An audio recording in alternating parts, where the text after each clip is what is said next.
Good afternoon, everyone. Good afternoon, sir. Good afternoon, sir. Good afternoon, sir. सबने homework किया? Yes, sir. Yes. पहले DBP discuss कर देते हैं, ठीक है ना? Start discussion.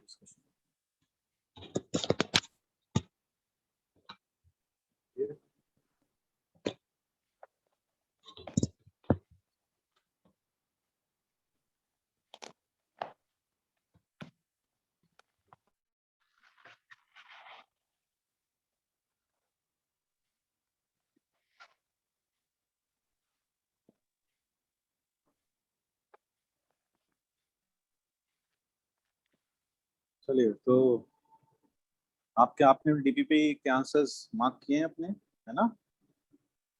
ऐसा no? Yes, sir. Yes, sir. चलिए, मैं आंसर बोल रहा हूँ। Yes, sir. फर्स्ट का आंसर कौन बताएगा आप में से? फर्स्ट का आंसर?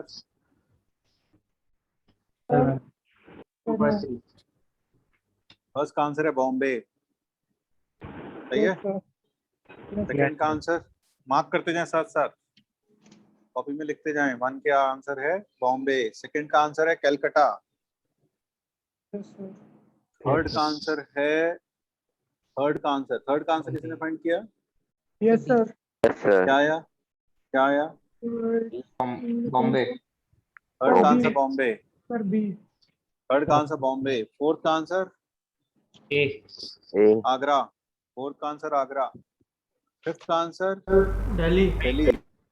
दिल्ली, सिक्स का आंसर भी दिल्ली, सेवेंथ का आंसर बॉम्बे, सेवेंथ का आंसर बॉम्बे, एट्थ का आंसर दिल्ली, नाइन्थ का आंसर सर सेवंथ में डाउट था। नाइन्थ का आंसर है कलकत्ता, नाइन्थ का आंसर क्या है? कलकत्ता। टेंथ का आंसर Delhi.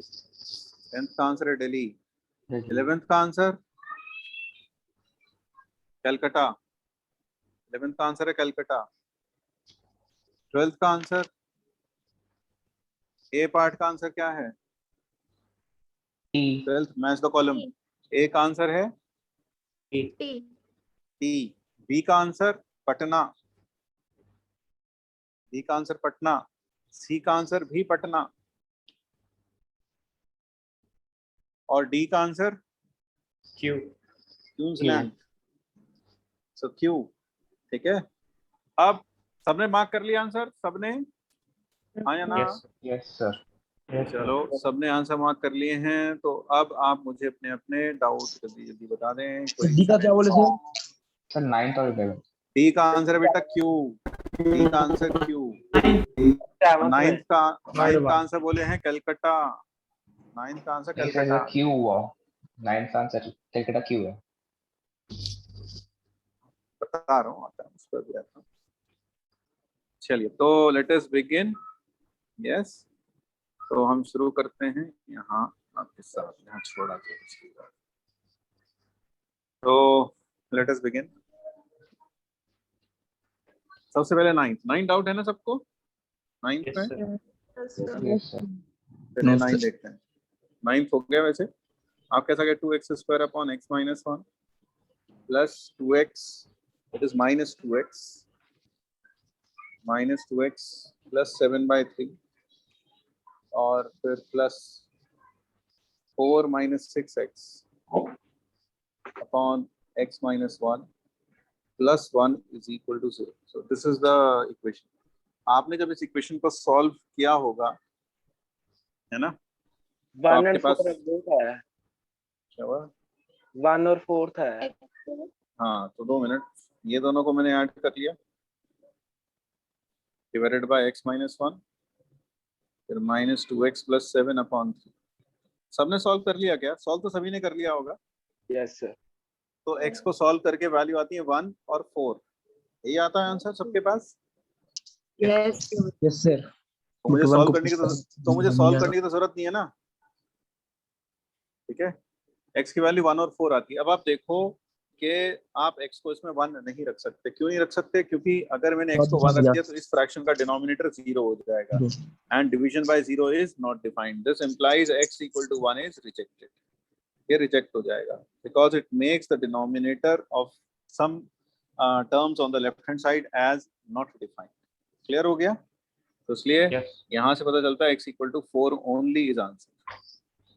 क्लियर हुआ सबको? Yes, चलो sir. 9th के नहीं बाद सर, अगला नहीं समझ आया। क्या हुआ? यस, समझ में आया? Yes, हाँ या sir. ना? Yes, sir. Yes, sir. सबको आ गया? बीच में शायद Yes. कोई कुछ बोल रहा था, इसको नहीं आया तो पूछ लो। चलिए 9th हो गया। 9th के बाद बोले Third. थर्ड। थर्ड कितने लोगों को डाउट है? और थर्ड किसी और को भी डाउट है क्या? थर्ड, थर्ड में यार आप ratio of the total area of rectangle to the total shaded area, क्या करोगे आप इसमें? देखो हमारे पास यहाँ पर दो, एक तो पहले तो रेक्टेंगल अच्छे से बना लें। Say we have two circles which are touching each other. थोड़ा माफ करना अगर ये टच नहीं कर रहे तो। अरे यार ये तो इसमें फिट ही नहीं हो रहा। तो आप लोग भावनाओं को समझना, ठीक है? ये और फिर ये, तो बेटर रहेगा मैं अपना रेक्टेंगल इधर तक ही बना लूं। So it is this. This is the diagram. Okay. तो थर्ड जिसको भी डाउट है बेटा अच्छे से देखो। आप मुझे बता सकते हैं ये पूरा लेंथ कितना होगा? 4r। 4r होगा बेटा? Yes, Yes, sir. sir. Yes, sir. और ये लेंथ कितना होगा? 2R. 2r। तो आपके पास जो सर्कल्स का एरिया है C1 प्लस C2, यानी ये सर्कल 1 और ये सर्कल 2, इसका एरिया कितना हो जाएगा? पाई r स्क्वायर इंटू 2। हाँ या ना? Yes. Yes. और रेक्टेंगल का एरिया क्या होगा? रेक्टेंगल का एरिया हो जाएगा 2r into 8R 4r। square. 2r into 4r that is 8r square. 8R. अब शेडेड एरिया कैसे मिलेगा? 8R square minus 2 pi R square. It will be 8r square minus 2 pi r square. अब हमसे क्या पूछा है? Ratio of total area of rectangle, rectangle upon shaded area, यही पूछा है। Yes, sir. रेक्टेंगल तो ऊपर कितना आ गया? 8, नीचे आ गया 8 माइनस 2 पाई, क्योंकि r स्क्वायर ऊपर नीचे कैंसिल आउट हो गया। ये आ गया 4 अपॉन 4 माइनस पाई। समझ में तो नहीं आया किसी को? सबके खोपड़ी के ऊपर से गया? आगे समझ चलिए चलिए, इसके बाद थर्ड के बाद बोलो बेटा। 7, sir. 11th. 11th. हाँ 2 मिनट शांति शांति शांति। 7th देखते हैं पहले, फिर उस पर भी आते हैं। हर किसी का डाउट क्लियर होगा, चिंता नहीं करें। Let us do 7th first, ठीक है? 7th बहुत लोगों को डाउट है। मेरे पास है w 2 to the power 1/2, x equal to 3 की power 1/3, z equal to y equal to 6 की power 1/6 and z is equal to 8 to the power 1/8। जब नंबर एक्सपोनेंट्स में हो, है ना, तो कंपेयर करने में मजा तभी आता है जब या तो बेस सेम हो या पावर सेम। जैसे कि अगर मैं कहूँ 27 की पावर 3 और 27 की पावर 4, कौन सा बड़ा है? तुम फट से बताओ कौन सा बड़ा है? 27 power 4. ये क्यों बता पाए आसानी से? क्योंकि दोनों में बेस सेम था, ठीक है ना? हाँ या ना? और Yes, अगर sir. पावर सेम हो तो बताना कौन सा बड़ा होगा? 3 की पावर 4. 3 की पावर 4। यानी हमने ये सीखा कि कंपेयर करने के लिए मजा तभी है जब या तो पावर सेम हो या फिर बेस सेम हो। तो यहाँ पर हम इसी थियरी को, इसी कॉन्सेप्ट को आगे बढ़ते हुए यूज करेंगे। आप चाहते हो सबकी पावर सेम हो तो आप क्या करो? एलसीएम ले लो यार। कि एलसीएम की एक खासियत होती है कि एलसीएम एक ऐसा नंबर होता है सबसे छोटा जो हर किसी से डिवाइड हो जाए, यानी कि हर किसी से मतलब इन सब नंबर से जिनका हम एलसीएम ले रहे हैं। So LCM is a number, smallest possible positive number which is divisible by all the given numbers. Is it clear? तो बताना यार इसका Yes. LCM क्या आएगा? 24. 24. तो LCM 24 आ गया. अब हम क्या करते हैं? ओमेगा या W की पावर 24 कितना हुआ? 2 की पावर 12. सही बात है, यही आएगा. फिर x की Yes. पावर 24 कितना आएगा? x की पावर 24, Power 8. 3 की पावर 8 और z की पावर 24 6 की पावर 1 4 8 cube. और z और सॉरी मैं एक चीज भूल गया, y. It is y to the power 4 and then z to the power 24 is 8 8 cube. to the power 3. कोई बताएगा आप में से 2 की पावर 10 कितना होता है? याद रखो आज के बाद 2 की पावर 10 1024 1024, ये बिल्कुल याद होना चाहिए. तो इनटू 2 की पावर 12 क्या होगा? इनटू 4 से और मल्टीप्लाई कर दो, क्योंकि 2 की पावर 12 को लिख सकते हैं 2 की पावर 10 इनटू 2 की पावर 2 यानी 4 से और मल्टीप्लाई कर देते हैं. 4096 यही आएगा. Yes, sir. 3 की पावर 8 6561. 3 की पावर 8 को लिख सकते हैं 3 की पावर 4 इंटू 3 की पावर 4. 3 की पावर 4 बच्चा जानता है, वो था 81 into 81 and that is equal to 6561. 6 की पावर 4 is 1296.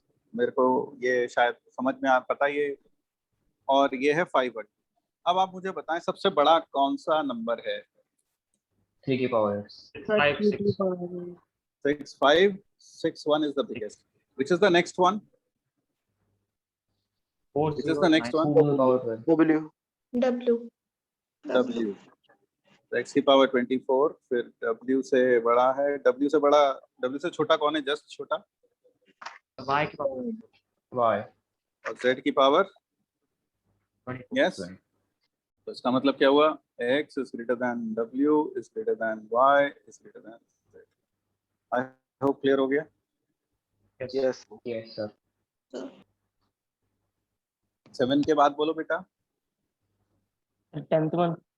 10th बताना है. Yes, sir. Yes, sir. चलिए Yes, चलिए sir. 10th देखते हैं. 10th देखते हैं. 10th प्रॉब्लम में अभी तक क्लियर हो गया सब जो बताया. Yes, sir. Yes, sir.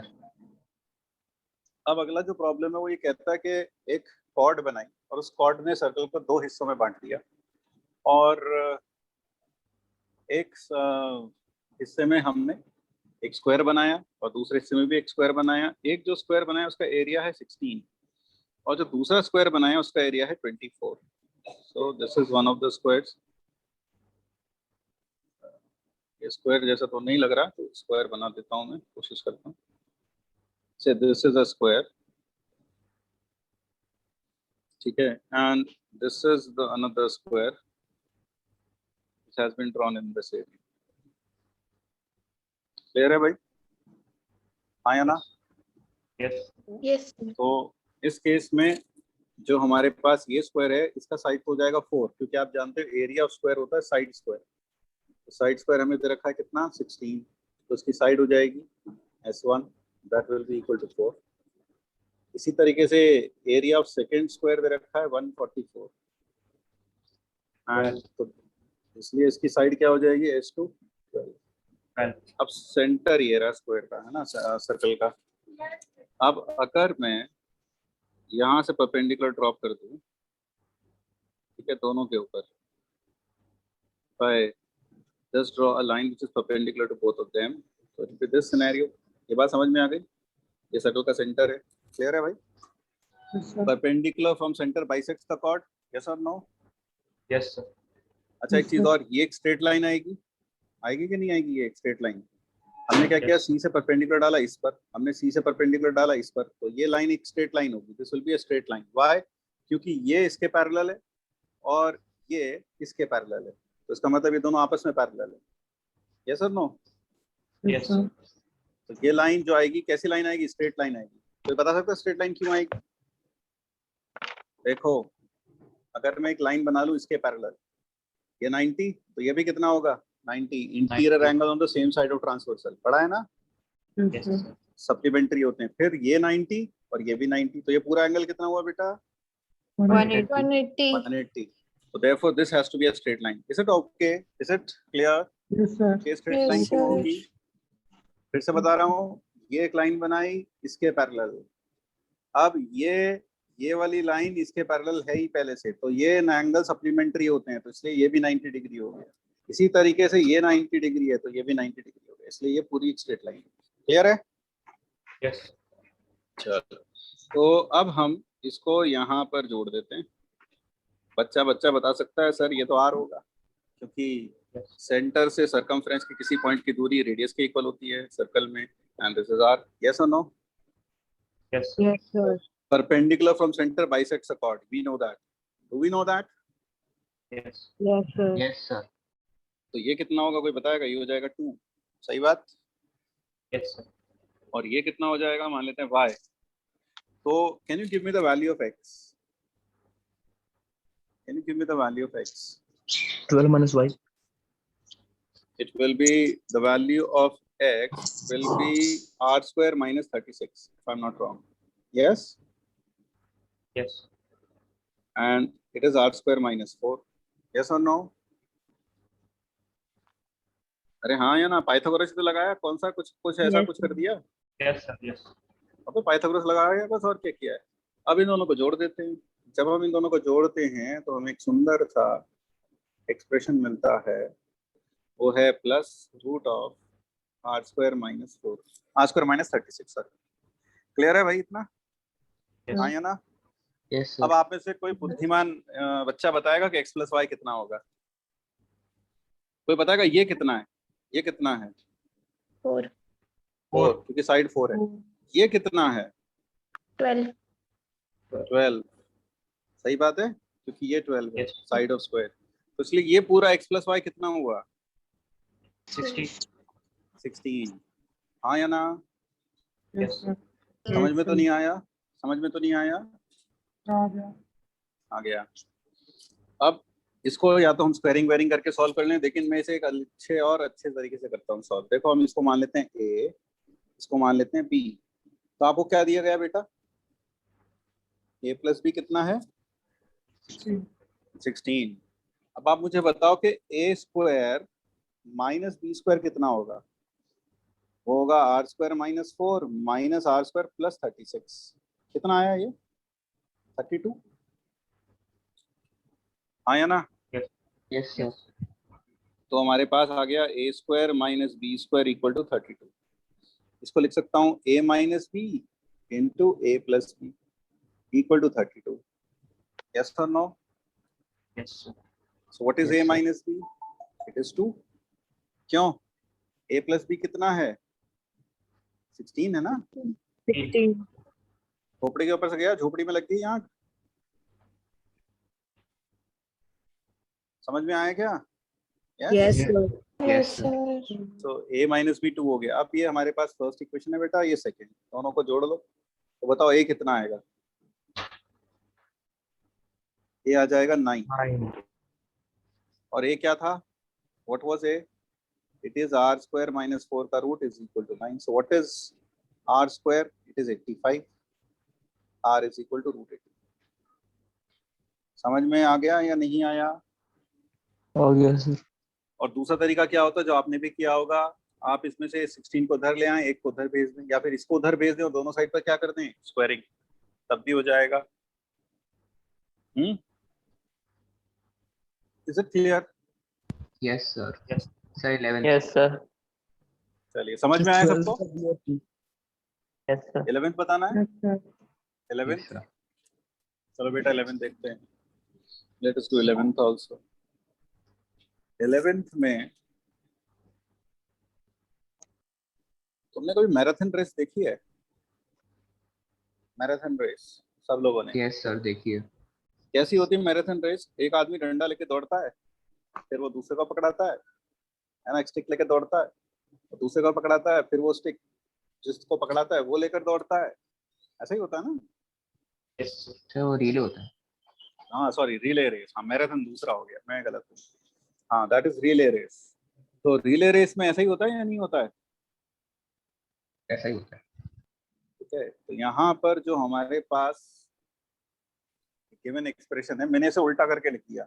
यानी 16th रूट ऑफ 5 पहले लिख दिया, कोई नाराजगी तो नहीं उसको लेकर, हमने ऐसे लिख दिया।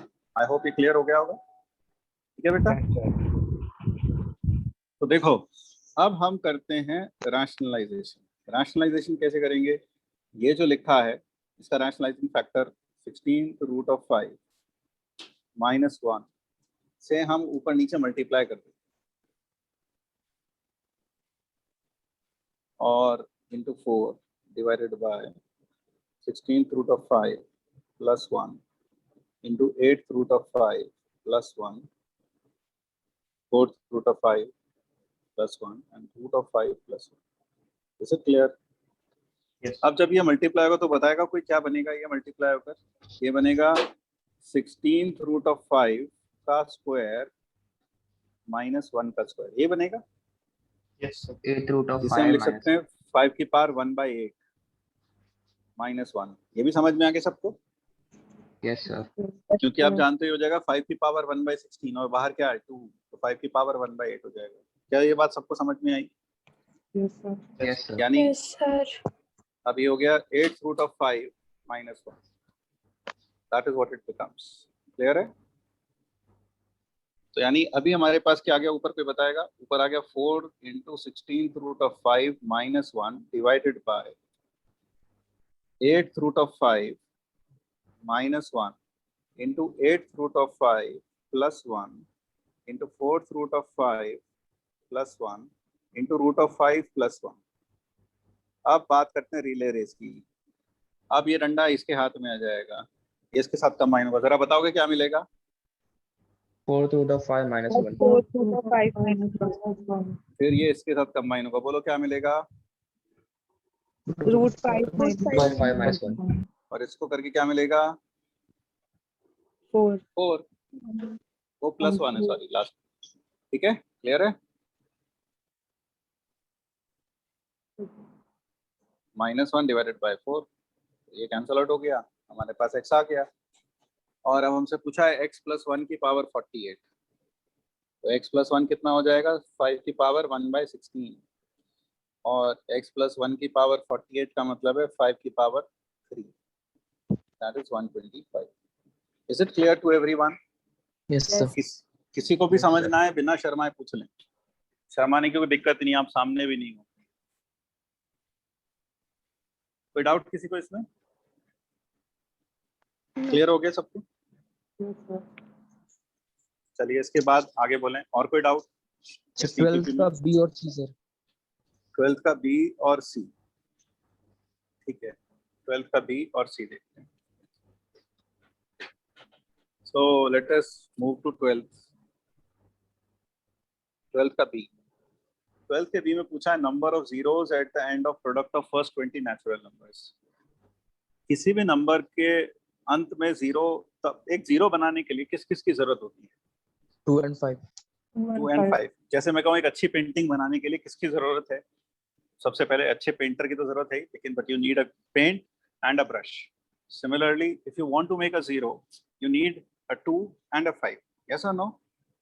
Yes, सर Yes, कोई sir. इवन नंबर और 5 भी हो सकता है ना, और 10 भी हो क्या? सकता है। कोई Number even of number zero- और 5। मैं एक जीरो की बात कर रहा हूँ। अगर मुझे एक जीरो बनाना है तो what is the least amount of that I need a 2 and a 5, that's it. Yes और नो? Yes yes, sir. ठीक है, और मैं 5 10 5 लेकर बैठ जाऊं और सिर्फ एक ही 2 मेरे पास अवेलेबल हो, तब भी तो एक ही जीरो बनेगा या ज्यादा बन जाएंगे? क्यों? एक ही बनेगा। तो चल तुम 10 5 जोड़ लो अपने साथ में, दैट इज इमटेरियल। तो आप इसमें क्या करें, यहाँ पर जब हम फर्स्ट 20 प्राइम नंबर्स की बात करते हैं तो 20 प्राइम नंबर्स की लिस्ट में सिर्फ एक ही बार 2 और 5 आएगा, आगे 2 और 5 कभी नहीं आएगा, ना तो 2 का मल्टीपल कभी आएगा। हाँ या ना? Yes, sir. yes, यानी कुल Yes, sir. मिलाकर जो हमारे पास ये P1 है, ये P2 है, ये सेकंड प्राइम नंबर है और ये P20 है, तो इन सबके प्रोडक्ट में सिर्फ कितना जीरो आएगा? 1. एक ही जीरो आएगा। समझ में आया क्या? Yes, sir. Yes sir. क्योंकि एक जीरो का मतलब 1 2 और 5 चाहिए, लेकिन इस पूरे प्रोडक्ट में एक ही 2 है और एक ही 5 है, तो एक ही जीरो बन पाएगा। अगर 2 2 होते और 2 5 होते तो अंत में डबल जीरो आता। चमक गया भाई? Yes sir. चलिए इसके बाद और कौन सा पूछा आपने? बॉम्बे के C बाद sir. कलकत्ता पार्ट। चलिए कलकत्ता देखते हैं।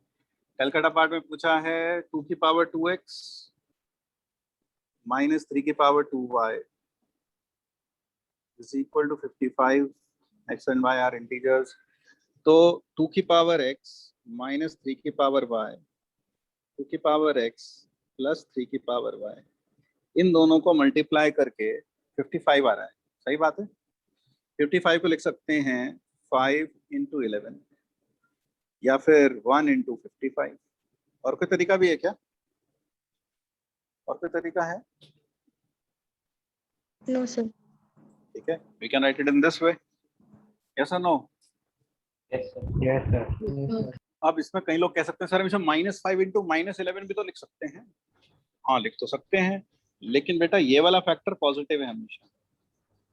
समझ रहे हो? ठीक है ना, क्योंकि 2 की power x is never negative, 3 की power y is also never negative. तो यही पॉसिबल ऑप्शंस हैं। तो एक ऑप्शन तो हो गया है भाई, ये हो जाए मेरे पास 5 और 2 की पावर x प्लस 3 की पावर y हो जाए 11, या फिर एक दूसरा ऑप्शन है 2 की पावर x माइनस 3 की पावर y हो जाए 1 और यहाँ पर हो जाए 2 की पावर x प्लस 3 की पावर y इक्वल 55। यस और no? Is it clear? Yes. Yes. Sir, 2 to the power x minus 3 to the power y sir 11 हो सकता है ना सर? अच्छा बेटा एक चीज बताओ, ये पॉजिटिव नंबर है दोनों, तो पॉजिटिव को जोड़ के बढ़ाता है कि माइनस करके बढ़ाता है? आप बस इतना बताओ मुझको बेटा। हाँ जोड़ के सर। जोड़कर।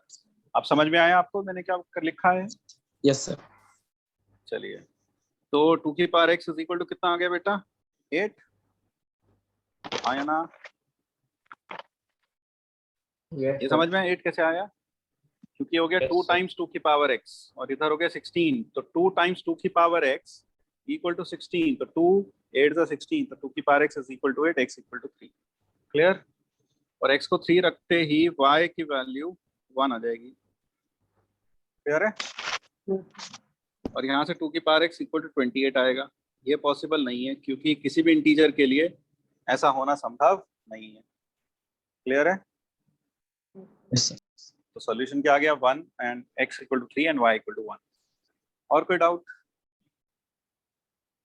Okay, next one. हो गए सब? हाँ जोर से बोलो यार। 6। 8 sir 8 हाँ मुंह थोड़ा मतलब थोड़ा ऐसा sir माइक को 8 4 किलोमीटर दूर रख रखा है, वहाँ 4 किलोमीटर और 8। तो 8 देखते हैं। Let us do 8। चलिए 8 देखते हैं। हाँ बेटा 8 देखते हैं। 8th प्रॉब्लम में एक ट्रायंगल के अंदर एक सर्कल के अंदर ट्रायंगल बना है। ठीक है, वो ट्रायंगल इक्विलेटरल है। और तो ये क्वेश्चन हम पढ़ेंगे तो आप सबने काफी लोगों ने कर भी लिया होगा, मैक्सिमम ने कर लिया होगा रादर। लेकिन मैं इसमें 2-3 चीजें बताना चाहूंगा। ऐसा सर्कल जो ट्रायंगल के तीनों वर्टिसेस से पास हो उसे क्या बोलते हैं? क्या बोलते हैं भाई? सरकम सर्कल। सरकम सर्कल का ट्रायंगल के सरकम सर्कल का सेंटर क्या होता है? Central. Circum centre. ट्रायंगल के सरकम सर्कल का जो सेंटर होता है वो कैसे मिलेगा? How will you find out the centre of circum circle of any triangle? क्या बताएगा? वो कोई रेशियो होता है शायद 2/2। कोई रेशियो वेशियो नहीं होता है, वो तो सेंट्रॉइड वो होता है। कोई चीज है। Point of intersection of altitudes. Very good. बिल्कुल गलत है ये। sir median बेटा उसे ऑल्टीट्यूड्स नहीं कहते, वो जो तुम कह रहे हो ना वो तो ऑर्थो सेंटर होता है जिसको आप बता रहे हो। sir median हाँ बिल्कुल। किसने बोला मीडियन? sir कृषिका बिल्कुल बिल्कुल गलत है बेटा। Krishika, the point of intersection of medians is called as centroid. हाँ परपेंडिकुलर बाइसेक्टर का जो पॉइंट है। Sir, बिल्कुल। इट इज पॉइंट हाँ बोलो बोलो। It is point of intersection of perpendicular bisector of sides. Okay, अगर आप तीनों साइड्स के परपेंडिकुलर बाइसेक्टर्स बना लें तो उनका जो पॉइंट ऑफ इंटरसेक्शन होगा वही ट्राइंगल का सर्कम सेंटर होता है। और आपने 9th क्लास में परपेंडिकुलर बाइसेक्टर ड्रॉ करना सीखा था। कैसे सीखा था? यहाँ कंपास रखते थे, यहाँ से एक आर्क लगाते थे इधर, एक आर्क लगाते थे इधर, याद आया कुछ? फिर कंपास sir. यहाँ रखते थे, फिर एक आर्क यहाँ लगाते थे, फिर एक आर्क यहाँ लगाते थे और फिर ड्रॉ करते थे। याद आया? यस सर, अरे सुना सुना लग रहा है कि सूना सूना लग रहा है? सुना सुना मैंने। सूना सुना तो नहीं लग रहा है। हो सर, यहाँ कंपास रखा, यहाँ आर्क लगाया, यहाँ आर्क लगाया, फिर यहाँ कंपास रखा, यहाँ आर्क लगाया, यहाँ आर्क लगाया, ये बन गया एक परपेंडिकुलर बाइसेक्टर। फिर इसी तरह से यहाँ पर एक आर्क इधर लगाया, एक आर्क इधर लगाया, फिर इधर से एक इधर लगाया, एक इधर लगाया, फिर बनाया। तो ये जहां इंटरसेक्ट करते हैं वही इस ट्राइंगल का सर्कम सेंटर होता है। सबको समझ में आया? Yes, sir. So it is the point of intersection of, बोलो बेटा Krishika, it is point of intersection of, The perpendicular bisector. Yes. Okay, Krishika आपका पूरा नाम क्या है? Sir, Krishika Sireka. तुम्हारी आवाज खुशी से मिलती है, खुशी तुम्हारे से कोई Yes, रिलेट? sir. हाँ, Sir, sir, मेरी बहन है। अच्छा तुम्हारी रियल बहन है क्या? नहीं sir, first cousin. Okay okay, वही मैं देख रहा हूँ, मैंने खुशी को पढ़ाया था तो ऐसा लग रहा है, मैंने कहा यार ये तो खुशी बोल रही है। चलो, एक चीज और ध्यान रखें, जो भी, क्या हर ट्राइंगल का सर्कम सर्कल होगा?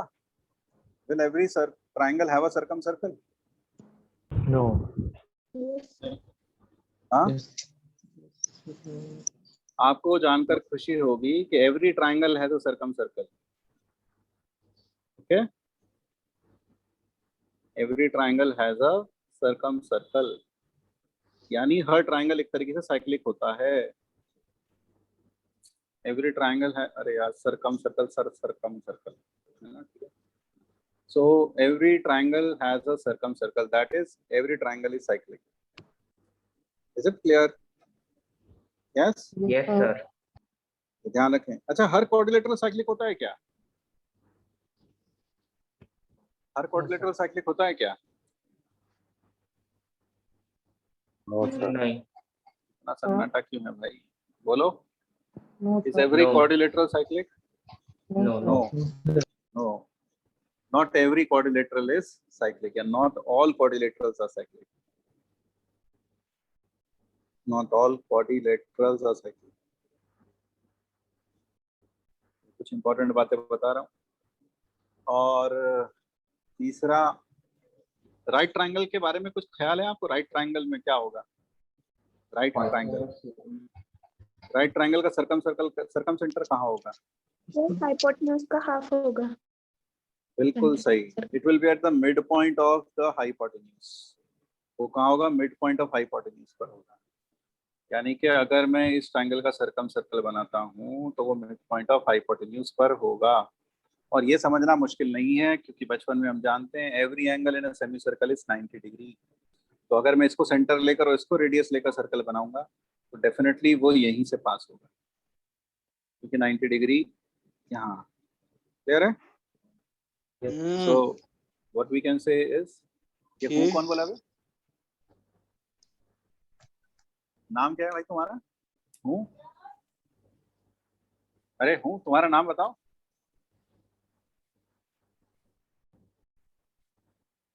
तो इस केस में ध्यान रखें, the circum centre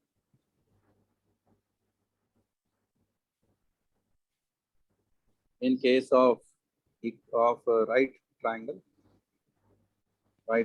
triangle is midpoint of hypotenuse. या अब Yes. इस सवाल से बहुत सारी जानकारियां मिल गई। तो ये सवाल जिसने पूछा उसे थैंक यू बोल सकते हैं हम लोग। एक चीज और बता देता हूँ, ट्राइंगल, इक्विलैटरल ट्राइंगल का एरिया क्या होता है? √3/4 √3/4a²। एक फॉर्मूला आज के बाद और याद रखना, h² /√3 क्या होता है बेटा? h square upon root 3. What is h? H is the height of equilateral triangle divided by root 3. That will give you the area of equilateral triangle. Clear है? Yes, sir. ये कैसे आया वो बता देता हूँ. देखो जल्दी से फटाफट ये कैसे आया फॉर्मूला. मेरे ख्याल से तो आपको समझ में आ ही गया होगा, आधे लोगों को तो लिखते सारे. मान लो साइड है x, तो ये कितना होगा? x by 2.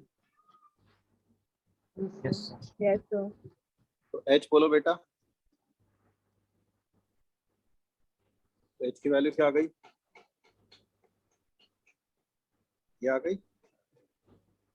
आया ना?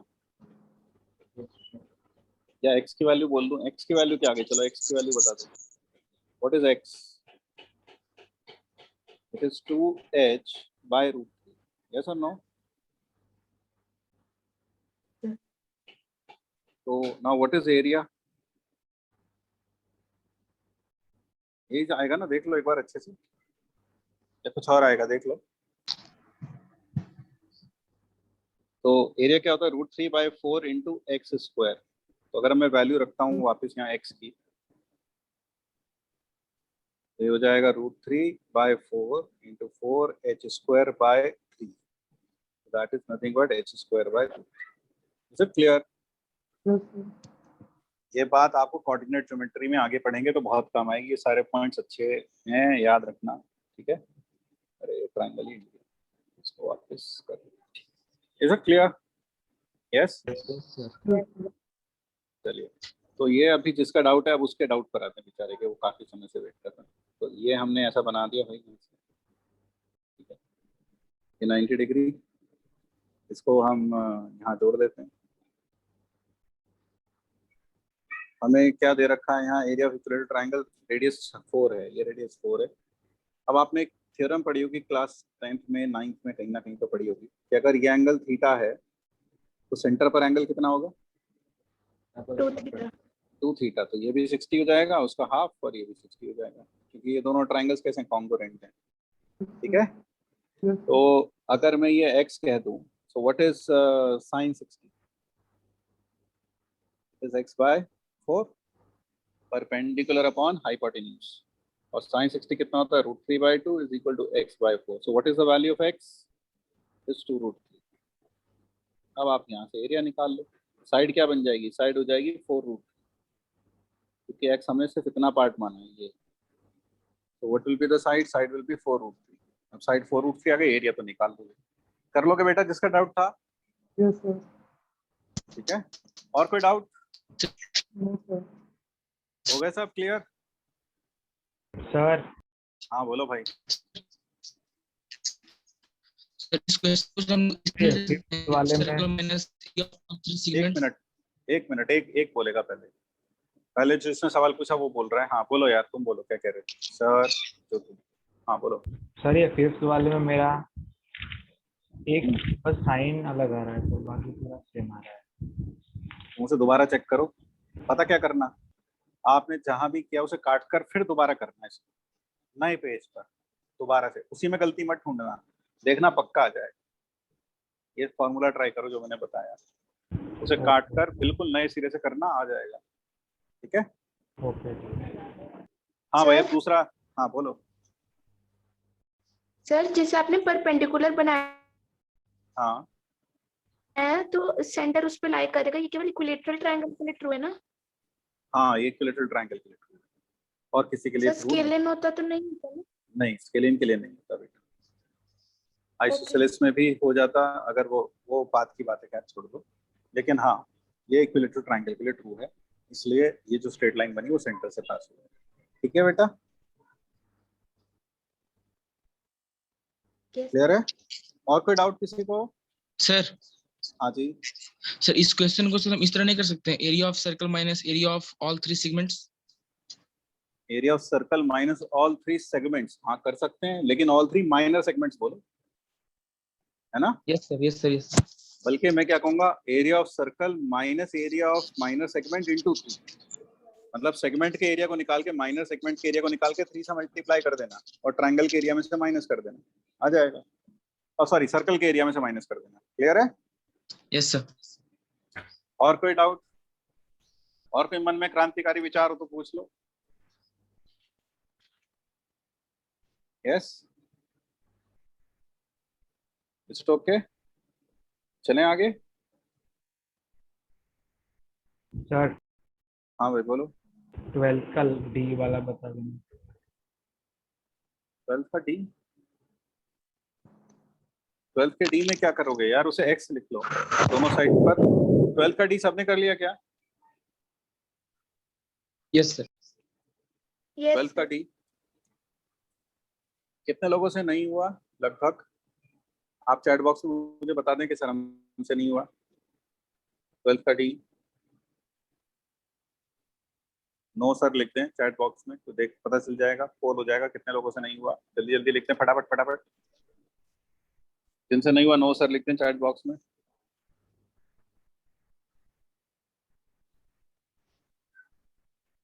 बस 2 लोगों से नहीं हुआ, 3 4 5 और बस होते रहेगा 7 8। तो चुप क्यों बैठे थे भाई?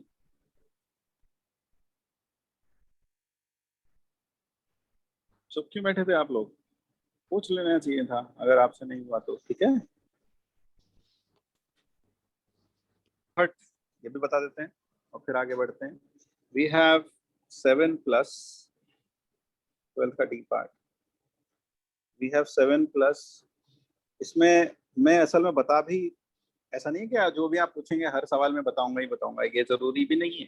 बहुत आसान होगा तो मैं नहीं बताऊंगा।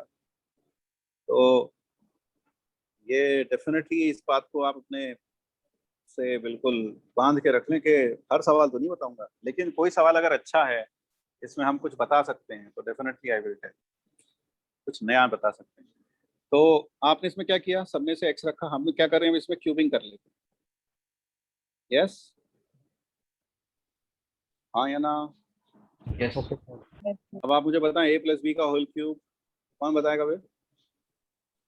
ए cube plus b cube plus 3ab B a plus b a cube plus b cube plus 3ab into a plus b, ऐसे लिख सकते हैं। Yes Yes, sir. तो हमने बेटा इसको ऐसे लिख देते हैं, ठीक है। जिन्होंने कर लिया है ना उनको भी एक नई चीज सीखने को मिलेगी, इसलिए ध्यान से देखें, ये ना सोचें अरे यार ये तो मैंने कर लिया, ये तो मुझे आता है यार, ये क्यों बता रहे हैं। इसलिए लुक एट द लैपटॉप और the computer screen, whatever it may be, look at it attentively, okay? ठीक है।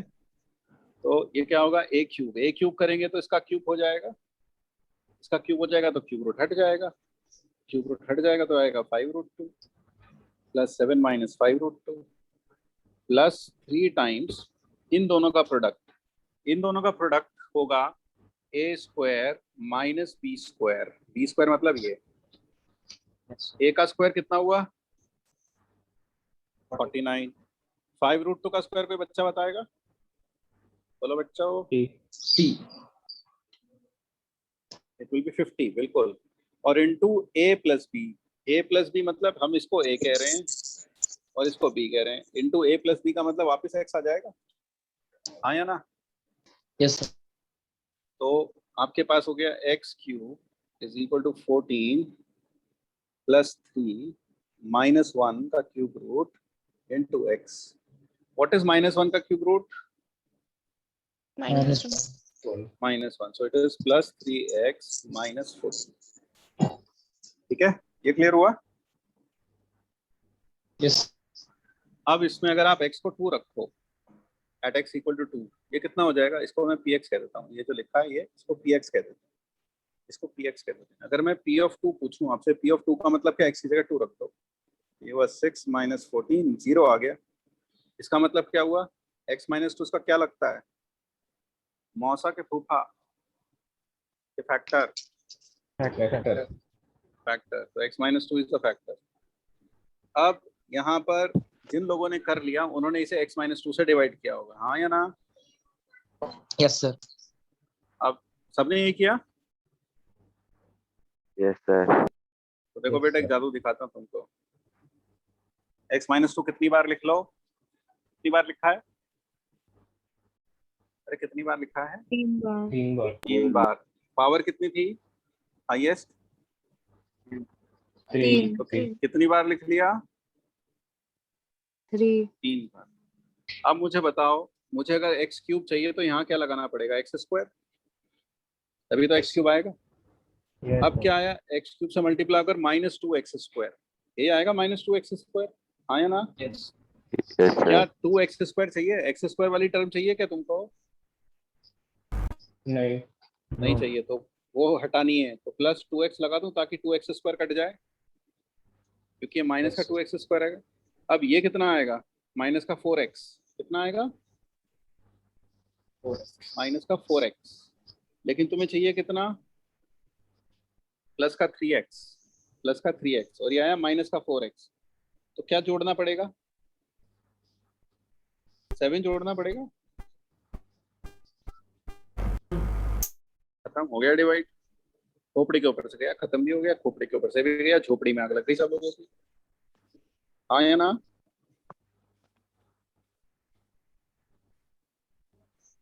अरे समझ में तो नहीं आया? आ गया सर, आ गया। आ गया समझ में सबको? Yes Yes, sir. sir. तो क्या किया, दोबारा से देख लो। हमने x-2 को 3 बार लिखा। सबसे पहले देखा एक्स क्यूब चाहिए, तो यहाँ क्या लगा दिया? x², ताकि एक्स क्यूब आ जाए। फिर मेरे पास आएगा माइनस का 2x², लेकिन यहाँ पर x² वाली टर्म है ही नहीं, तो यहाँ से आया -2x², लेकिन x² है ही नहीं, तो ये माइनस का 2x² को हटाना पड़ेगा। तो मैंने क्या लगा दिया? +2x, ताकि ये बन जाए 2x² प्लस का, और वो -2x² को अपने साथ ले जाए। फिर यहाँ से आएगा माइनस का 4x, लेकिन मुझे चाहिए प्लस का 3x। आया माइनस का 4, चाहिए प्लस का 3, तो 7 और लगाना पड़ेगा। 14 अपने आप कंप्लीट हो जाएगा, उसकी चिंता ना करें। Is it clear? सर वो जो Yes, पहला जीरो होता है, पहला फैक्टर होता है, वो अपने को ट्रायल एंड एरर में से ही फाइंड करना पड़ेगा क्या? हाँ, वो ट्रायल और एरर से फाइंड करना पड़ेगा। और उसके बारे में भी एक चीज बता दूं, अगर ये कोफिशिएंट 1 है, ये कोफिशिएंट कितना है? 1, तो आपके पास जो जो इसके फैक्टर्स होंगे, जैसे इसके फैक्टर हैं 2, 7, 1 और -1, या फिर -2 या फिर -7, इन सब में से ही किसी ना किसी पर 0 आ जाएगा मोस्ट प्रोबेबली। तो ऐसे बहुत सारे हिट एंड ट्राई नहीं करने के, 1 रखो फिर 2 रखो फिर 3 रखो फिर 4 रखो, ऐसा करने की जरूरत नहीं है।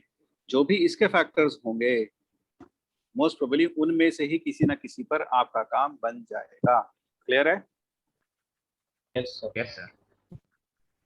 समझ में आया? तो कल को अगर यहाँ पर कल को 18 लिखा होता तो बताओ क्या क्या पुट करके देखते तुम? 2 3 6 9 2 very good. 3 2 3 6 9 and negatives of them. Yes, and 1 and -1 also. Yes or no? Yes yes sir. और एक 18 और -18 भी रखेंगे। समझ गए? क्लियर हो गया? सर अगर एक्स क्यूब के आगे कोफिशिएंट 2 होता तो?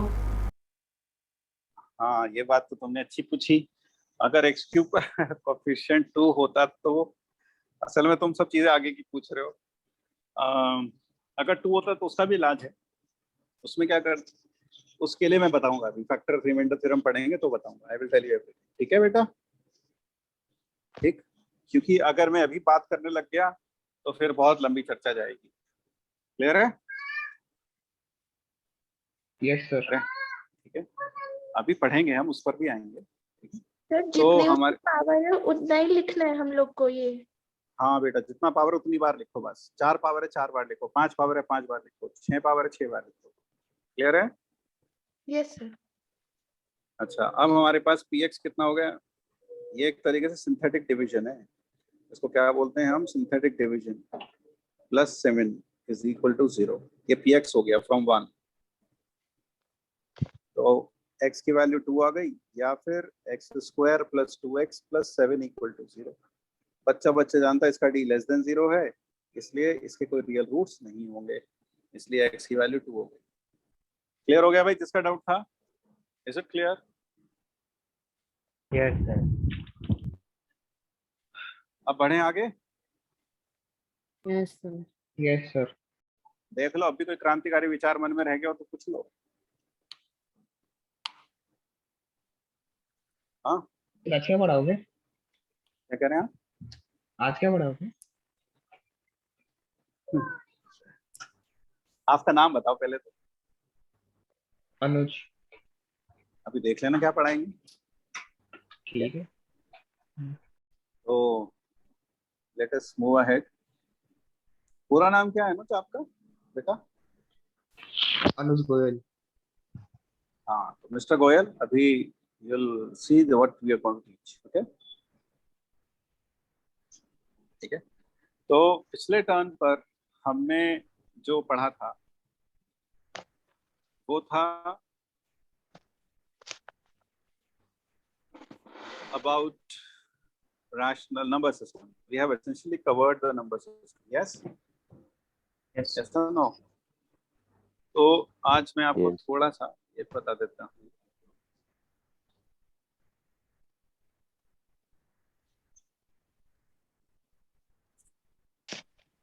डिवीजन के बारे में, डिवीजन एल्गोरिथम।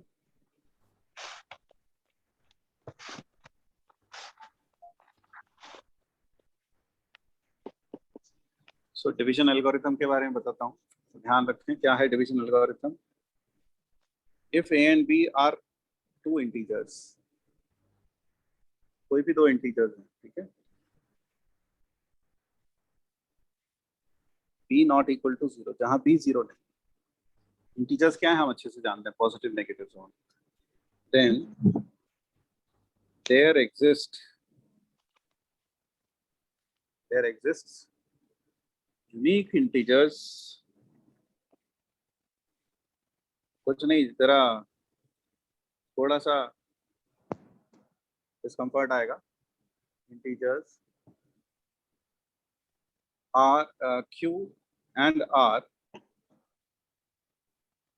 दो नंबर्स, यूनिक नंबर्स मिलेंगे हमेशा। कैसे नंबर्स मिलेंगे ध्यान रखना, यूनिक इंटीजर्स मिलेंगे, called quotient and remainder, such that a will be equal to q times b plus r, और जहां ये जो r होगा उसकी वैल्यू 0 से लेकर b के एब्सोल्यूट वैल्यू से कम होगी। 0 से लेकर मॉड b से कम होगा। मॉड b से मतलब जैसे एग्जांपल के तौर पर -2 से डिवाइड कर रहे हो, -2 से किससे डिवाइड कर रहे हो बेटा? -2 से। तो बताओ r क्या क्या हो सकता है? 0 1 0 और 1। कल को आप 10 से डिवाइड कर रहे हो तो बताओ r क्या क्या हो सकता है? 0 to 9 0 से लेकर 9 तक। कल को आप -5 से डिवाइड कर रहे हो तो r क्या क्या हो सकता है? 0 to 4 0 to 4। तो ध्यान देने वाली बात क्या? रिमाइंडर इज नेवर बोलो सब लोग, Negative. Remainder is never negative. Yes, is it clear? और दूसरा हमने यहाँ ये भी देख लिया, quotient into divisor plus remainder is equal to dividend. Yes और no? Yes. Yes, sir. Yes, sir. A को डिवाइड किया बी से तो ये क्यू आया, और यहाँ पर रिमाइंडर बच गया आर। तो ये क्या कहलाता है आपको पता है? डिविडेंड कहलाता है। ये आपका डिवाइजर है, ये रिमाइंडर है, और ये क्वोशिएंट। हाँ या ना? ठीक है। Yes, अब sir. इससे एक बहुत अच्छी और मजेदार बात सामने आती है। ये सुनने में तो बहुत छोटी सी बात लगती है, but it has far reaching effects. Why it has far reaching effects? आप किसी भी इंटीजर को 3 से डिवाइड करोगे तो बताओ आंसर क्या क्या बच सकता है? 3 टाइम्स k प्लस कितना बच सकता है? और 0 1 2 0 1 2। तो इसका मतलब दुनिया के हर इंटीजर को आप या तो 3k या फिर 3k प्लस 1 या फिर 3k प्लस 2 लिख सकते हैं। हाँ या ना? ये बात समझ में आई कुछ? Yes sir.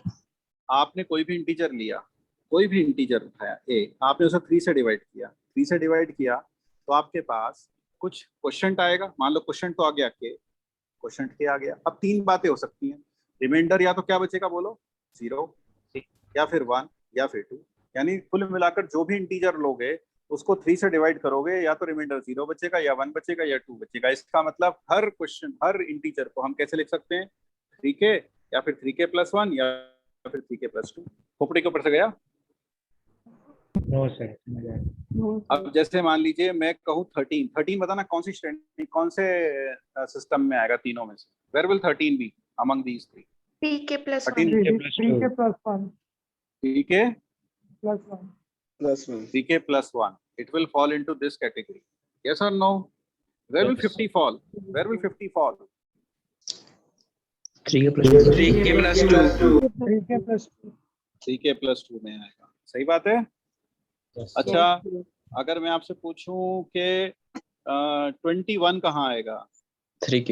3k में आएगा। तो आप समझ गए सारे के सारे जितने भी इंटीजर्स हैं वो 3 फॉर्मेट में 3 ग्रुप्स में डिवाइड करे जा सकते हैं, जहां पहला ग्रुप क्या होगा 3k, दूसरा 3k + 1 और तीसरा 3k + 2. 3k + 2। yes, all integers can be written. is it clear? कई बात समझ में आ गई? Yes, sir. can be written as this. अच्छा, और भी 2 से कैसे लिख सकता हूँ अगर 2 की टर्म में लिखना हो तो? हर इंटीजर को 2 क्या होगा? 2k and 2k + 1. 2k + 1. बस, हाँ या ना? Yes. Yes. अच्छा, 4 की टर्म में लिखना तो कैसे लिखूंगा? 4k + 1 2 3. 4k + 3 हाँ या ना? तो आप सारे इंटीजर्स को ऐसे लिख सकते हो। 3 के केस में वो 3 बार 3 ग्रुप्स में बट जाएंगे, 2 के केस में 2 ग्रुप्स में बट जाएंगे, 4 के केस में 4 ग्रुप्स में बट जाएंगे, 5 के केस में 5 के ग्रुप्स में 5 के केस में 5 ग्रुप्स में बढ़ जाएंगे। 5k + 1 5k + 2 5k + 3 5k + 4 5 groups में बढ़ जाएंगे। क्या ये मेरी बात समझ में आ गई? yes सबको समझ में आई है ना? अच्छे से आई। अब हम जानते हैं what is an even number. What do you mean by an even number? Even number Which is Multiple divisible of by 5. 2. Yeah, a number which is divisible by 2. which is divisible by 2. Divisible by 2. वैसे जो ये categorisation है even number, that is the categorisation of natural numbers. Okay, ध्यान रखना किसका categorisation है, बोलो? Natural numbers.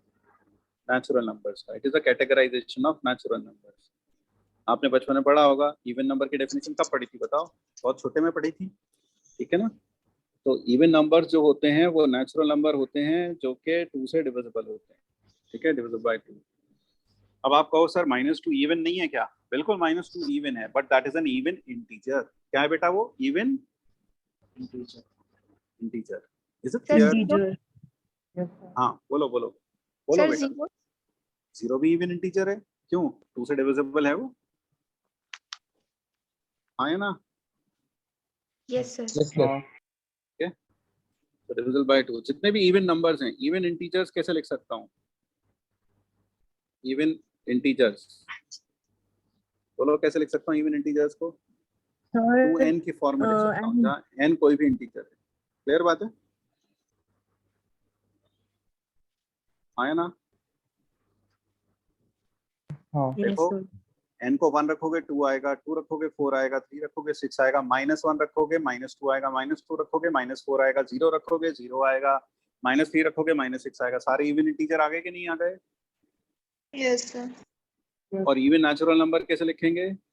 Even natural number या इवन नंबर, उसको भी 2n लिखेंगे, लेकिन n किससे स्टार्ट होगा?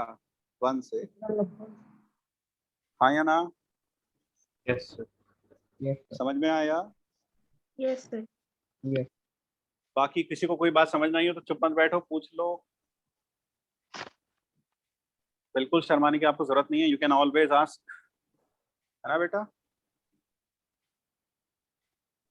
सब बच्चों को समझ में आ गया? Yes. Yes, sir. yes sir चलो, ऑड नंबर्स क्या होते हैं? ऑड नंबर्स,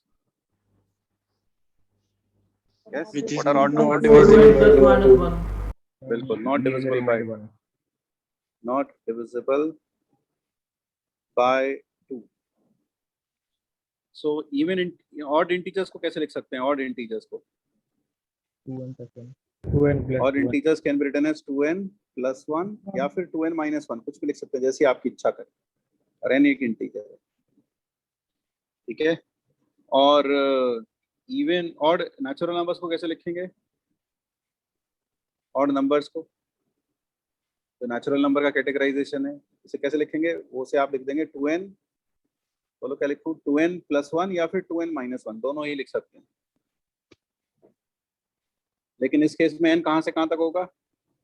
इस केस में n होगा Natural. होल नंबर, और इस केस में n क्या होगा? Natural number. सब खोपड़ी के ऊपर से जा रहा है या समझ में भी आ रहा है? ये समझ में आया क्या लिखा है? Yes, Yes, sir. sir. Yes, sir.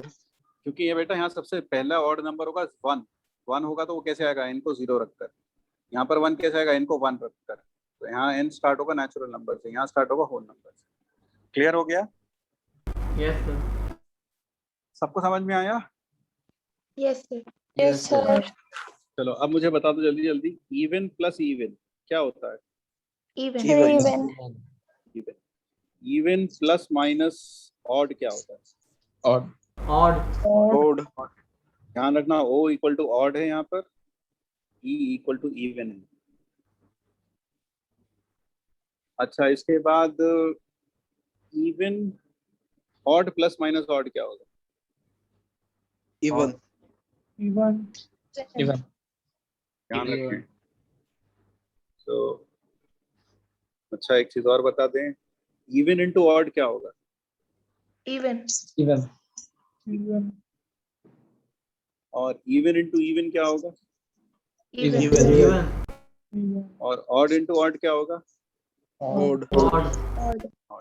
तो ये चीजें आपको मालूम है, बस थोड़ा रिवाइज करने के लिए। क्लियर है भाई? Yes. Yes, sir. Yes sir अब ये चीजें आपको बड़ी ट्रिवियल लग रही होंगी, है ना? लग रहा होगा ये तो सब आता ही है, तो मुझे पता ही है, ऐसे लग रहा होगा ना? तो हाँ। थोड़े समय तक अभी ये भ्रम बना रहेगा, ठीक है? अभी टूट जाएगा थोड़ी देर में, अभी नहीं टूटेगा, अगले टर्न पे टूट जाएगा, बट टूट जाएगा। चलिए आगे बढ़ते हैं। अच्छा, हम कब कहते हैं a is divisible by b? When do we say that a is divisible by b?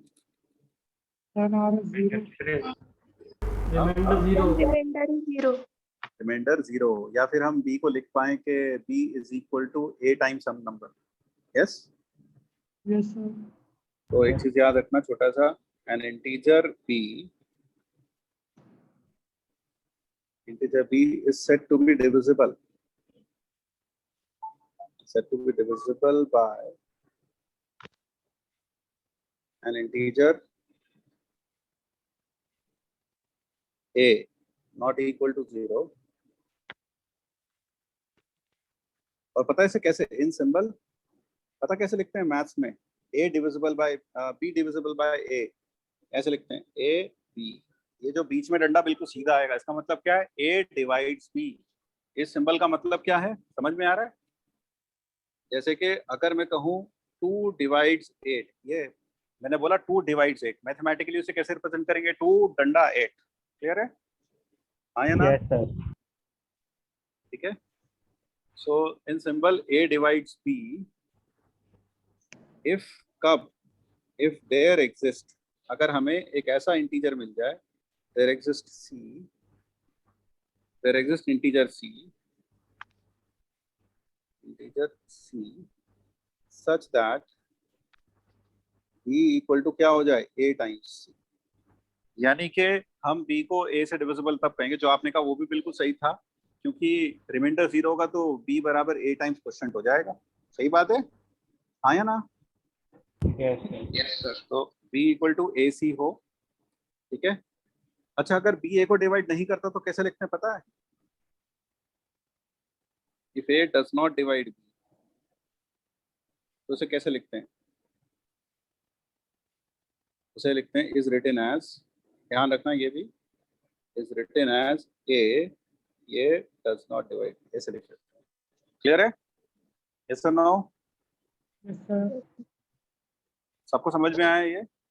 तो आप बिल्कुल वही सोच सकते हैं जो आप कह रहे थे कि b a से डिविजिबल कब होगा, जब रिमाइंडर कितना बचेगा, 0 बचेगा। या फिर हम क्या कह सकते हैं कि b बराबर क्या होना चाहिए, a times some integer, a times some integer, then we will say b is divisible by a। Clear है ये बात? Yes, sir. Yes sir.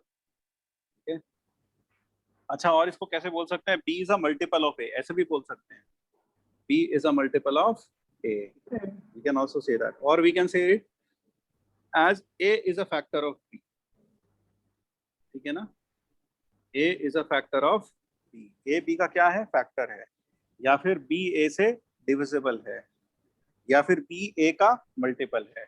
so that is all that we can say about it. clear? Yes, Okay. sir. Yes, sir. अच्छा, एक चीज और याद रखना, छोटी सी इंपॉर्टेंट बात, अगर a divides b and a also divides c, then a divides bx plus cy for every integer x and y। मतलब क्या है, अगर a b को डिवाइड कर रहा है, a c को डिवाइड कर रहा है, तो आप b को किसी भी इंटीजर से मल्टीप्लाई कर लो, c को किसी इंटीजर से मल्टीप्लाई कर लो, तो उन दोनों को जब आप जोड़ोगे तो जो आंसर आएगा वो भी a से डिविजिबल होगा। ठीक है, ये बात क्लियर हुई? Yes, sir. अच्छा, अगर मैं आपसे पूछूं 2 divides a, 2 divides b, will 2 divide 3a minus 2b, क्या 2 इसको डिवाइड करेगा कि नहीं करेगा? Yes Yes, sir. ट्रू या फॉल्स? ट्रू या फॉल्स? करेगा। True. True, it is true. Clear है ये बात? Yes sir. अच्छा, अगर मैं कहूं कि 3 divides a and 3 divides b, then this implies 3 divides a minus b, true या false? ट्रू। True। कोई बताएगा ट्रू क्यों? क्योंकि हमने यहाँ पर a को किससे मल्टीप्लाई किया, 1 से, और b को किससे मल्टीप्लाई किया, -1 -1 से। -1। This is also true. क्या ये बात समझ में आ रही है सबको? Yes sir. चलो ठीक है, ये 2 बातें हमने अभी जानी और पढ़ी। ठीक है, now let us come to prime numbers. Can it someone tell me what are prime numbers? Which have two factors, 1 and itself. Prime numbers, बिल्कुल सही कह रहे हो आप। Prime numbers are natural numbers which are greater than 1, है ना, और उनके सिर्फ 2 ही डिस्टिंक्ट पॉजिटिव डिवाइजर्स होते हैं, और वो 2 डिस्टिंक्ट पॉजिटिव डिवाइजर्स कौन से होते हैं? एक तो 1 नंबर 1 और दूसरा itself, ठीक है ना। सो ये ध्यान रखें, N integer p greater than 1 is called, भैया आप लिख भी रहे हैं ना सब लोग? Yes, sir. Is called a prime number. It's called a prime number. और सिंपली हम क्या कह सकते हैं, प्राइम। प्राइम नंबर बोले simply prime if its only positive divisors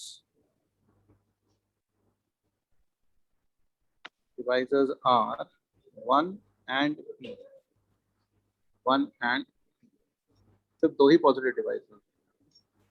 और कंपोजिट क्या होते हैं? Composite an integer greater than 1 which is neither, which is not a prime, I should say, which is not a prime, which is not a prime, is called composite number.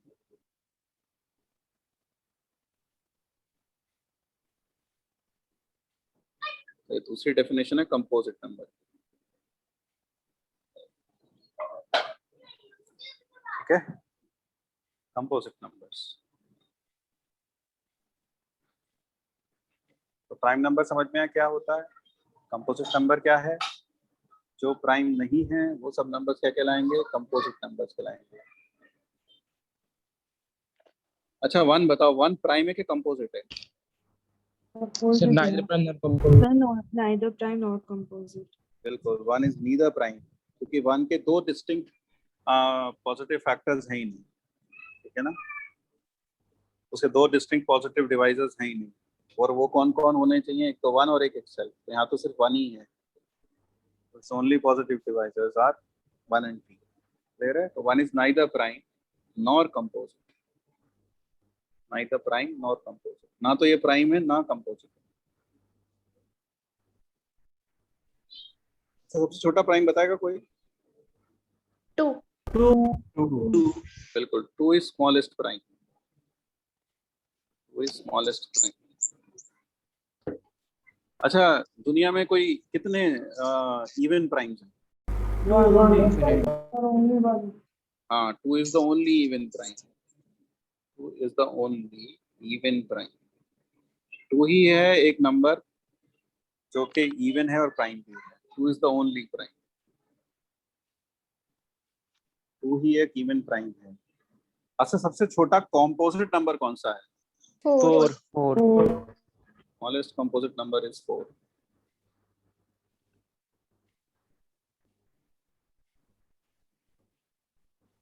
Clear है भाई?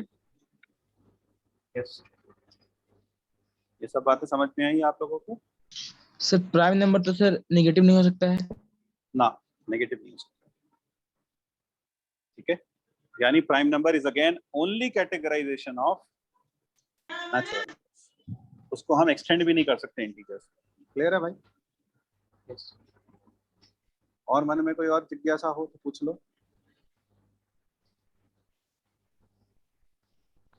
हाँ या ना? Clear हो गया सबको? चलो आगे बढ़ते हैं। सर जीरो क्या है, प्राइम या कंपोजिट? बेटा इंग्लिश में पढ़ो, ऊपर क्या लिखा देखो, ये क्या लिखा है, पढ़ो। एंड अच्छा सॉरी, लिखा है ना वहाँ पे?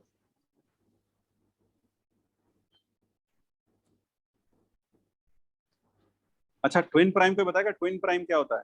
ट्विन प्राइम, सर जिनका डिफरेंस 2 हो। बिल्कुल सही। तो ट्विन प्राइम भी बताते हैं। ट्विन प्राइम क्या होते हैं? Twin primes, 2 primes which differ by 1, which differ by 1 by sorry, अरे यार, which differ by 2, sorry, which differ by 2. Can you tell me some twin primes? Sir 5 and 7 different। 3 5 5 7 11 11 13 13 13. 17 17 19 19 17 and so on, बहुत सारे 20। ठीक है। Clear है बात? Twin prime क्या होते हैं ये समझ में आता है, ठीक है। अच्छा, को प्राइम और रिलेटिवली प्राइम भी बता देते हैं। व्हाट इज को प्राइम एंड रिलेटिवली प्राइम? को Which have prime common factor 1. और रिलेटिवली प्राइम, रिलेटिवली प्राइम। तो को प्राइम या रिलेटिवली प्राइम का मतलब है Which have अगर दो common factor नेचुरल 1. नंबर, क्या बोल रहे हो आप? Sir, any two natural numbers which have common factor 1.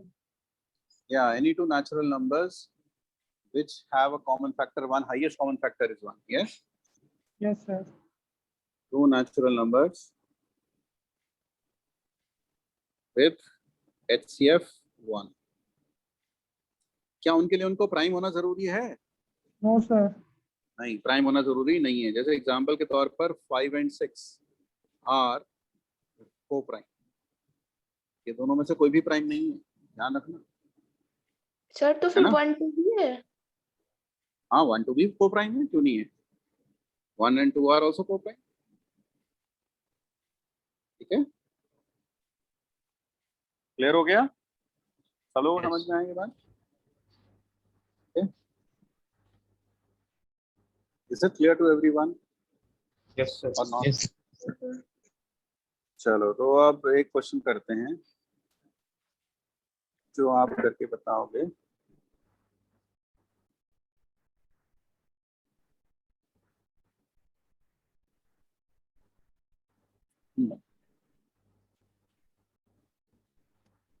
सबने लिख लिया? Yes, Yes, sir. सब लोगों ने लिखा बेटा? Yes, Yes. sir. Yes, sir.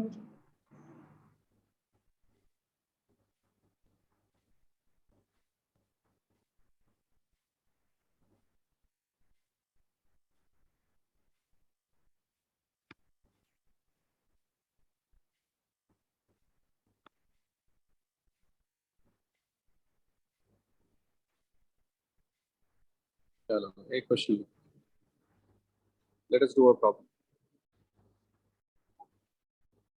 If m comma n belong to natural number and m square equal to n square plus 55, ऐसे तो अभी हमने कर लिया, ये भी तो आया था, देख लेते हैं, यही कर लेते हैं. If m comma n belong to natural number and m square equal to n square plus 55, find m and n. फटाफट बताओ.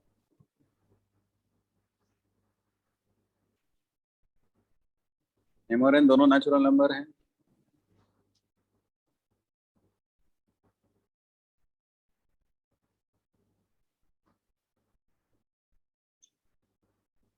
m square equal to n square plus 55, आपको m और n दोनों फाइंड करने हैं.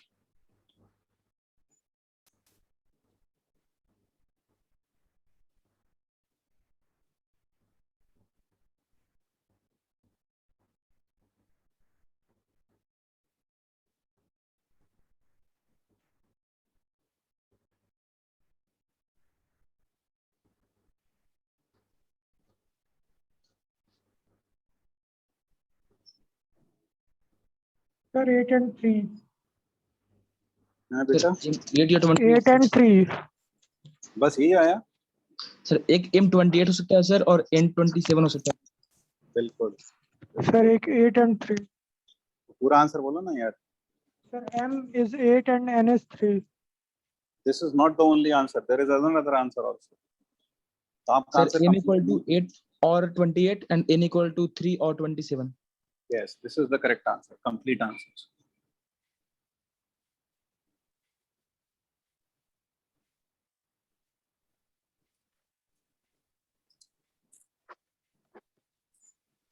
क्या करेंगे इस केस में? इस केस में आपने m square minus n square equal to 55 ऐसे लिख सकते हैं. ये हो गया m minus n into m plus n equal to 11 into 5 या फिर 55 इंटू 1. ये लिखना पड़ेगा. m माइनस n किसके इक्वल होगा? या तो 11 के इक्वल होगा, m माइनस n 5 के equal, m plus n equal to 11. या फिर दूसरा ऑप्शन क्या हो सकता है बोलो? m प्लस n 55 और m minus n equal to 1. तो यहाँ से m की वैल्यू आ गई 2m equal to 16, m equal to 8 and n equal to 3. और यहाँ से m की वैल्यू आ गई 58 का आधा 20, 58 का आधा 28 और n equal to 27. So these are the only answers. सबको समझ में आया? Yes, sir. चलो अच्छा. एक और. There exists natural numbers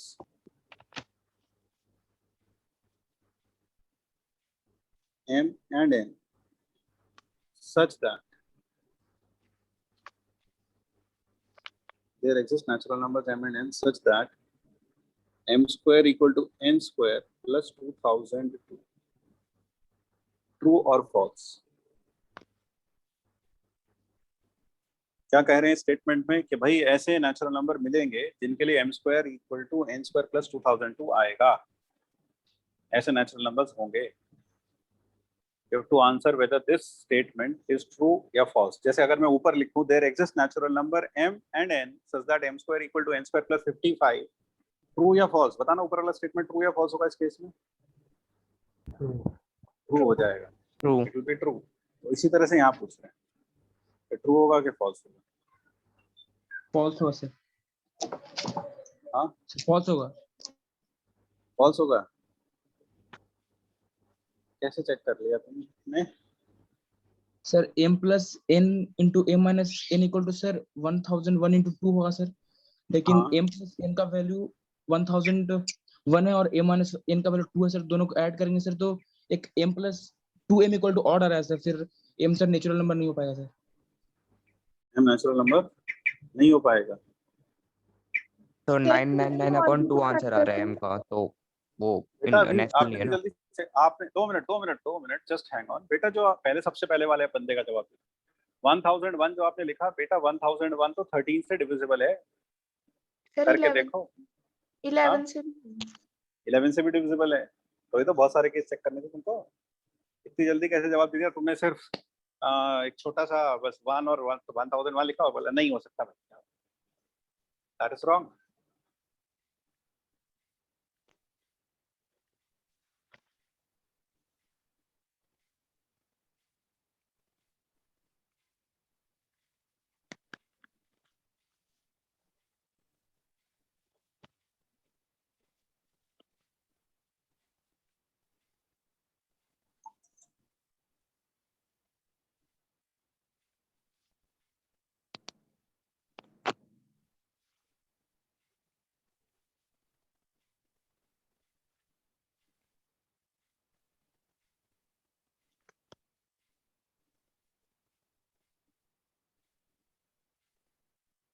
तो सब बच्चों को समझ में आ रहा है?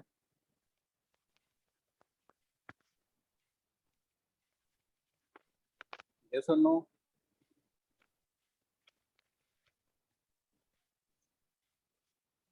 लावण्य जी समझ में आ रहा है? Yes sir. Anshul, Anshul,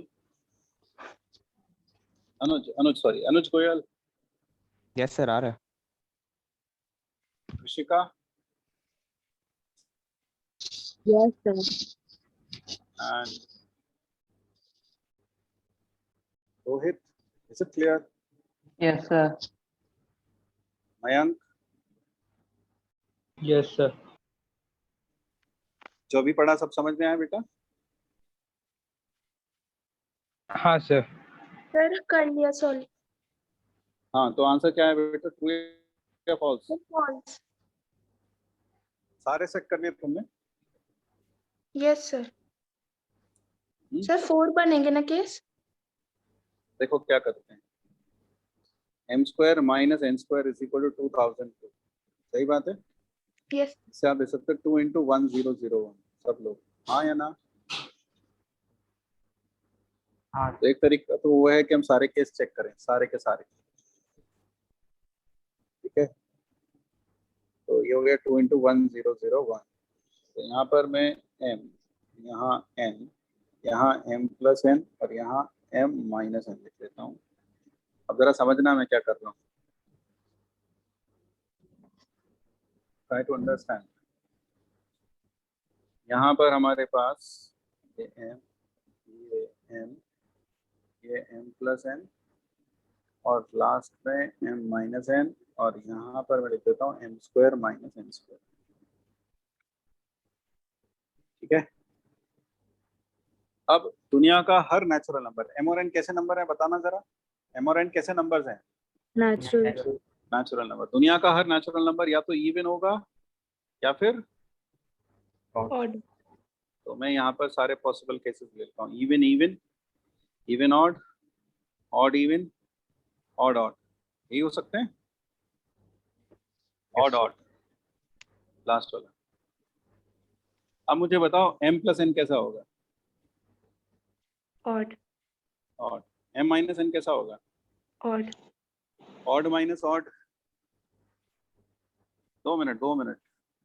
m + n और मेरे पास आ गया m - n। तो m, ये m² - n² जो है ये क्या है? m - n × m + n, यही तो है, हाँ या ना? यस।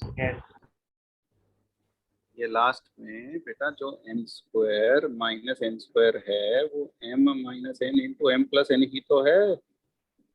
Yes sir. आप मुझे बताओ कि Yes, sir. लास्ट वाला जो मैंने लिखा है वो ऑड होगा कि इवन होगा, ये बताओ। ऑड।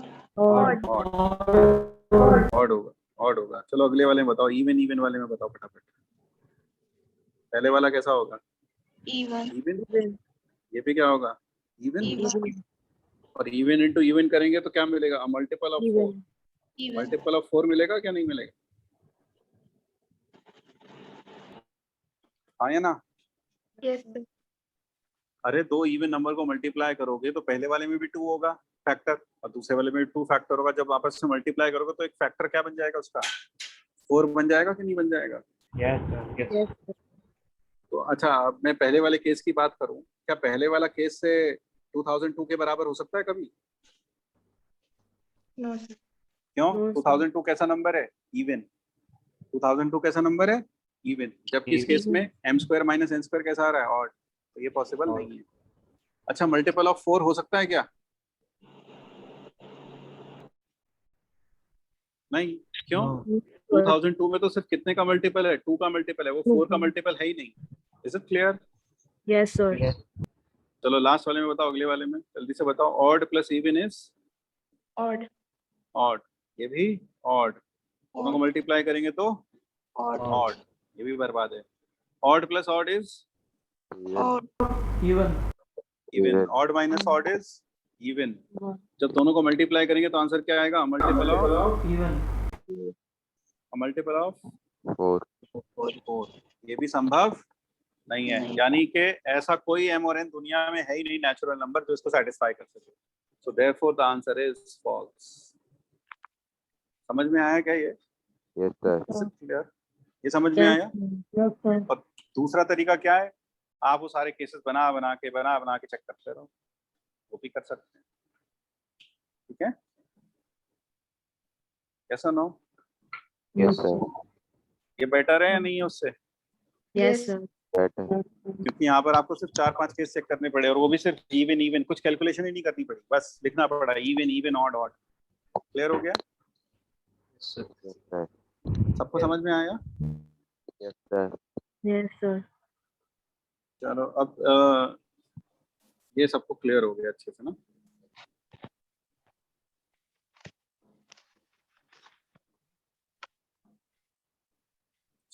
एक क्वेश्चन, टाइम तो हो गया है, ठीक है ना? अभी आपको शीट भी मिल गई है, मिली है ना शीट भी? Yes, sir. शीट अभी आपको नहीं करनी है, अभी आपको सिर्फ डीपीपी करना है। मैं एक क्वेश्चन दे रहा हूँ, घर में ये 2 क्वेश्चन भी आपको ट्राई करने हैं, ठीक है? 11 1 1 1 1 1 1 1 1 1 1, फिर इसी तरह से 1 1 1 1 1 1 1 1, ऐसे करके 100 नंबर्स, 200 नंबर्स। तो पहला नंबर क्या? 11। अगला नंबर क्या है? 1111। समझ रहे हैं? So that is how it is increasing. Find number of perfect squares in the sequence. इसमें कितने परफेक्ट स्क्वायर्स होंगे? सर वो अप टू कहाँ तक है sir? Sort up to 100 numbers sir. Find the number of perfect squares in given sequence. ठीक है? Sir up to 100 है ना? हाँ, अप टू 100 नंबर, 100 नंबर है ऐसे करके। अच्छा दूसरा आप करना show n into n plus 1 into 2n plus 1 by 6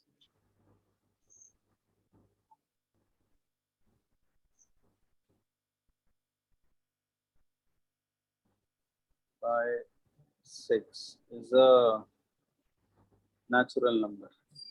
आपको शो करना है कि n into n plus 1 into 2n plus 1 by 6 is a natural is an integer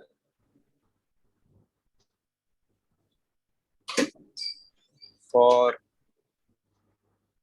n belonging to natural।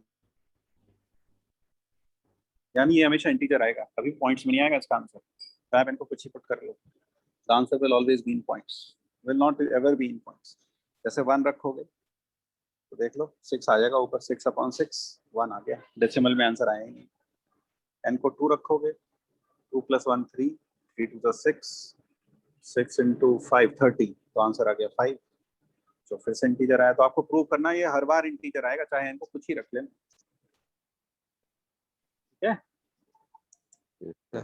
Okay तो आप अगले टर्न पर क्या करके आएंगे, ये 2 प्रॉब्लम्स ट्राई करके आए और साथ में डीपीपी नंबर 2। 1 मिनट जरा, ओके जूम पर चल रहा है, ठीक है भाई। आज 5 मिनट सब लोग अपना अपना माइक ऑन कर लो जल्दी से।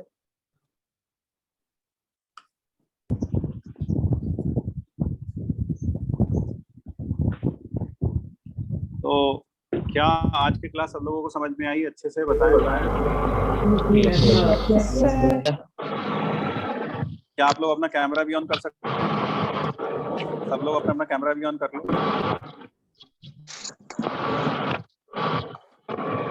माइक कैमरा ऑन कर सकते हो?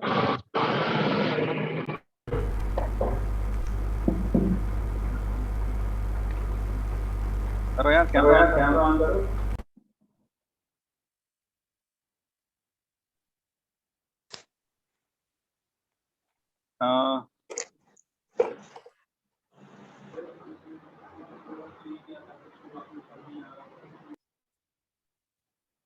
सब लोगों को समझ में आया आज जो भी हमने लेक्चर किया? Yes, sir. Yes Atul, yes Yes, sir. तभी तुम्हें हम देख सकते हैं और बाकी बच्चे। यस निधि बेटा समझ में आया आपको? यस निधि बेटा समझ में आया आपको? Yes sir. क्या बात है, बस लड़कियां ही, क्या बात है, बस लड़कियां ही।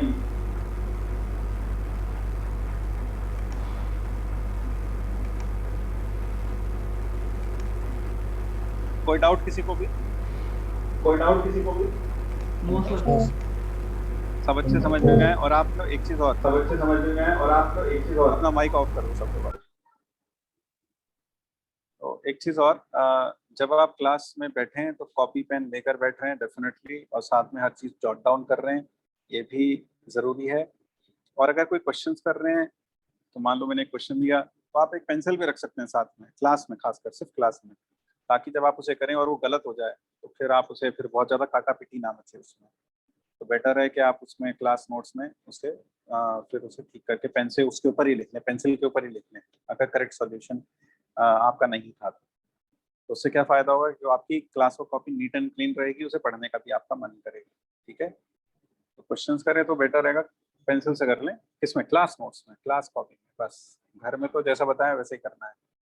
ठीक है, okay then, bye bye all of you. अगले टर्न पर डीपीपी नंबर 2 करके मिलेंगे साथ में। ठीक है, ओके सर, बाय। और सिर्फ डीपीपी 2 ही करना है और कुछ नहीं करना है जोश में आकर। कभी सोचो शीट भी कर लूं और डीपीपी 3 भी कर लूं, सिर्फ डीपीपी 2 करना है, जो बोला सिर्फ उतना ही करना है। ठीक है, और साथ में जो 2 प्रॉब्लम्स दी हैं वो करने हैं। ठीक है, okay then, bye bye. Bye, sir.